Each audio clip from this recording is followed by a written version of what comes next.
ਆ ਦੇਖੋ ਆਪਾਂ ਨਵਾਂ ਸਿਸਟਮ ਬਣਾਇਆ, ਜਿਹੜੀ ਪਾਣੀ ਵਾਲੀ ਪੈਪ ਹੁੰਦੀ ਉਹਨੂੰ ਕੱਟ ਕੇ ਤੇ ਇਦਾਂ ਦੋਨੇ ਪਾਸੇ ਲਾਤਾ, ਕਿਉਂਕਿ ਪਹਿਲਾਂ ਪ੍ਰੋਬਲਮ ਆਉਂਦੀ ਸੀ ਭਾਵੇਂ ਤੁਹਾਡੇ ਕੋਲ ਫੀਡਰ ਹੈਗੇ, ਡਰਿੰਕਰ ਹੈਗੇ ਆ, ਠੀਕ ਹੈ, ਫਿਰ ਵੀ ਜਿੱਦਾਂ ਸਾਰੇ ਲਾਈਨ ਚ ਲਾ ਕੇ ਨਹੀਂ ਖਾ ਸਕਦੇ।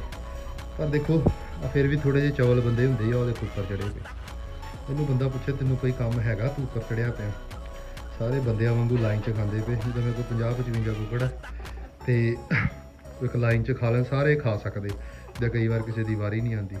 ਤੇ ਆਹ ਦੇਖੋ ਕਈ ਜਿਹੜੇ ਚੌਧਰ ਕਰਦੇ, ਚੌਧਰੀ ਹੁੰਦੇ, ਹਰ ਇੱਕ ਜਗ੍ਹਾ ਹੀ ਹੁੰਦੇ, ਉੱਪਰ ਚੜਿਆ ਹੋਇਆ, ਤੂੰ ਬੰਦਿਆਂ ਵਾਂਗੂ ਥੱਲੋਂ ਖਾ ਲੈ।